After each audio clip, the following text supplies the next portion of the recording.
मध्य प्रदेश सरकार में कैबिनेट मंत्री प्रतिमा बागरी यूं तो अक्सर अपने बयानों को लेकर चर्चा में रहती हैं, लेकिन इस बार अपने जाति प्रमाण पत्र को लेकर चर्चा में है, या यूं कहें कि विवादों में है। इस पूरे मामले में अब उन्हें अपना जाति प्रमाण पत्र पेश करने के आदेश दिए गए हैं। आखिर ये मामला क्या है, किसकी शिकायत पर ये मामला दर्ज हुआ, विस्तार से इस रिपोर्ट में आपको हम बताएंगे। नमस्कार, आप देख रहे हैं एमपी तक स्पेशल और मैं हूं आपके साथ आकांक्षा ठाकुर।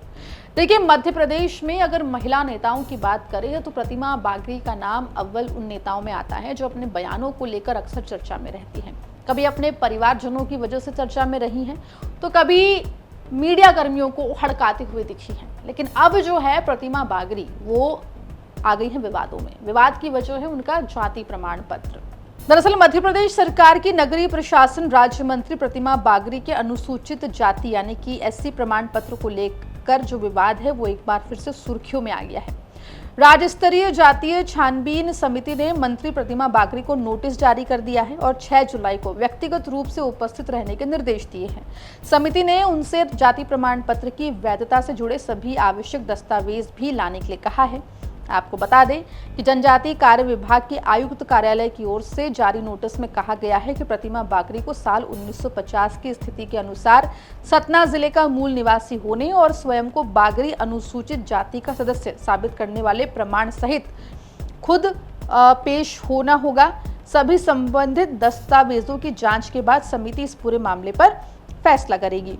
आपको बता दें कि ये नोटिस मध्य प्रदेश हाईकोर्ट के आदेश के बाद जारी किया गया है, जो प्रतिमा बागरी के जाति प्रमाण पत्र को लेकर लगाया गई थी याचिका। ये याचिका जो है वो कांग्रेस नेता ने लगाई थी। प्रमाण पत्र मामले में छानबीन समिति ने 6 तारीख को प्रतिमा बागरी को आहूत किया है और मुझे भी आहूत किया है।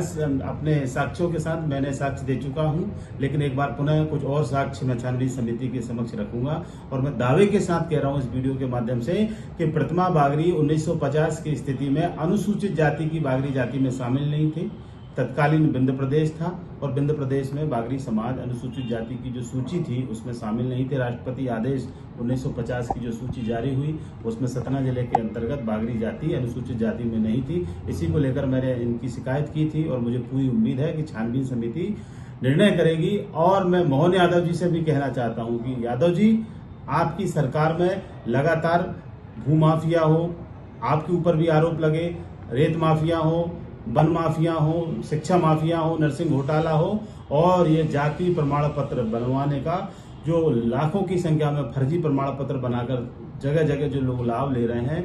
कम से कम मध्य प्रदेश के अंदर 40,000 लोग ऐसे हैं जो फर्जी जाति प्रमाण पत्र बनाकर लाभ ले रहे हैं और छानबीन समिति उन्हें बचाने का काम करती है। छानबीन समिति के जो अधिकारी हैं एक मोटी रकम लेकर जांच को लंबित कर देते हैं और जो न्याय अनुसूचित जाति वर्ग के लोगों को मिलना चाहिए उससे अनुसूचित जाति वर्ग के लोग वंचित रह जाते हैं। मेरी आपसे अपील है कि आप छानबीन समिति में जो जांच की स्थिति है और जो जांच की गति है उसको तेज करने का काम करें और जो न्याय अनुसूचित जाति और जनजाति वर्ग को मिलना चाहिए उनको मिल सके, क्योंकि आरक्षण हर वर्ग के लिए नहीं है। आरक्षण अनुसूचित जाति वर्ग और जनजाति वर्ग के लिए है, क्योंकि सदियों से इन वर्गों को दबाया गया है। दरअसल ये नोटिस मध्य प्रदेश हाईकोर्ट के निर्देशों के अनुपालन में जारी किया गया है। हाईकोर्ट के डिवीजन बेंच ने राज्य स्तरीय जाति छानबीन समिति को प्रतिमा बागरी के अनुसूचित जाति प्रमाण पत्र की वैधता की जांच कर निर्धारित समय सीमा में निर्णय लेने के निर्देश दिए हैं। वहीं आपको बता दें कि हाईकोर्ट ने अपने आदेश में यह भी स्पष्ट किया था कि यदि निर्धारित समय सीमा तक समिति कोई निर्णय नहीं लेती है तो ऐसे में याचिकाकर्ता को अपनी याचिका पुनर्जीवित यानी कि रिवाइव करने की स्वतंत्रता रहेगी। इस पूरे मामले में दर्शकों को बता दें कि कांग्रेस नेता और एससी कांग्रेस के प्रदेश अध्यक्ष प्रदीप अहिरवार की ओर से दायर याचिका के बाद ये सामने आया था। याचिका में आरोप लगाया था कि प्रतिमा बागरी ने कथित रूप से गलत तरीके से अनुसूचित जाति का प्रमाण पत्र बनवाकर आरक्षण का लाभ लिया है और उसी आधार पर सतना जिले की रैगांव विधानसभा सीट से चुनाव जीतने के बाद मंत्री पद हासिल किया गया है। याचिकाकर्ता ने यह दावा किया है कि संबंधित क्षेत्र में बागरी जाति अनुसूचित जाति की सूची में शामिल नहीं है। प्रतिमा बागरी का संबंध राजपूत ठाकुर समुदाय से है। याचिका में 1961 और 1971 की जातिगत जनगणना, साल 2003 में राज्य स्तरीय जाति छानबीन समिति के निर्णय और साल 2007 के केंद्र सरकार के राजपत्र का हवाला देते हुए कहा गया था कि बागरी समुदाय को अनुसूचित जाति की सूची में शामिल नहीं किया गया है। तो कुल मिलाकर 6 जुलाई को प्रतिमा बागरी को स्वयं उपस्थित रहना है समिति के सामने और इसके साथ ही उनको वो तमाम डॉक्यूमेंट्स, दस्तावेज भी प्रस्तुत करने हैं, जिसमें खासतौर पे 1950 के जो मूल निवास के जितने भी डॉक्यूमेंट्स हैं सतना जिले के, वो जमा करने हैं, जो ये साबित कर सके कि प्रतिमा बागरी जो है वो अनुसूचित जाति में आती है।